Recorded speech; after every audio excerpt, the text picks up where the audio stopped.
विविध प्रलंबित मागण्यांसाठी सांगली जिल्हाधिकारी कार्यालयावर भूमी अभिलेख कर्मचाऱ्यांचे धरणे आंदोलन।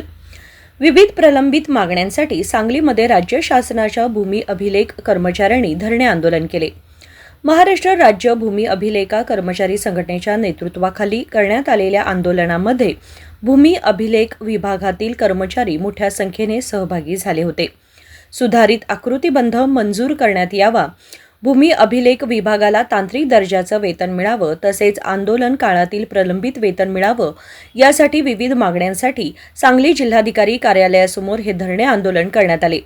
राज्य सरकारने भूमी अभिलेख कर्मचाऱ्यांच्या मागण्यांकडे दुर्लक्ष केल्यास राज्यभरातील भूमी अभिलेख कर्मचारी बेमुदत काम बंद आंदोलन करतील, असा इशारा यावेळी देण्यात आला।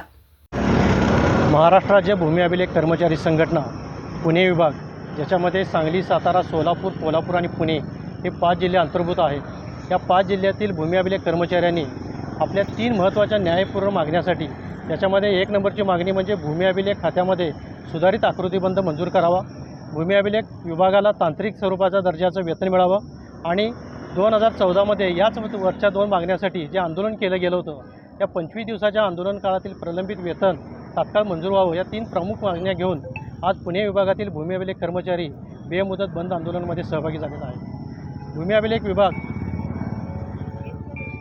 हा तांत्रिक स्वरूपाचं कामकाज करणारा विभाग आहे, परंतु या विभागामधील कर्मचाऱ्यांना जे पेमेंट मिळतं, जे वेतन मिळतं, ते क्लेरिकल स्वरूपाचं वेतन आहे। त्यामुळे बरेचसे भूमी अभिलेख कर्मचारी आज हे खातं सोडून दुसऱ्या खात्याकडे वर्ग होताना दिसत आहेत। त्यामुळे भूमी अभिलेख खात्यामध्ये रिक्त पदांची खूप मोठी संख्या आहे। त्यामुळे रिक्त पदंसुद्धा या ठिकाणी भरणं गरजेचं आहे आणि या सर्व प्रश्नाची सोडवणूक व्हायची असेल तर तांत्रिक स्वरूपाची वेतन श्रेणी मंजूर होणे खूप महत्त्वाचं आहे। आणि या मागण्या जर येत्या काही कालावधीमध्ये जर पूर्ण नाही झाल्या तर तोपर्यंत आमचं हे बेमुदत बंद आंदोलन सुरूच आहे। दरम्यानच्या काळामध्ये संपूर्ण महाराष्ट्रातील भूमी अभिलेख कर्मचारी या आंदोलनामध्ये सहभागी होणार आहेत आणि संपूर्ण महाराष्ट्र या ठिकाणी बंद झालेला दिसत आहे। Bureau report, SBN Marathi, Sangli.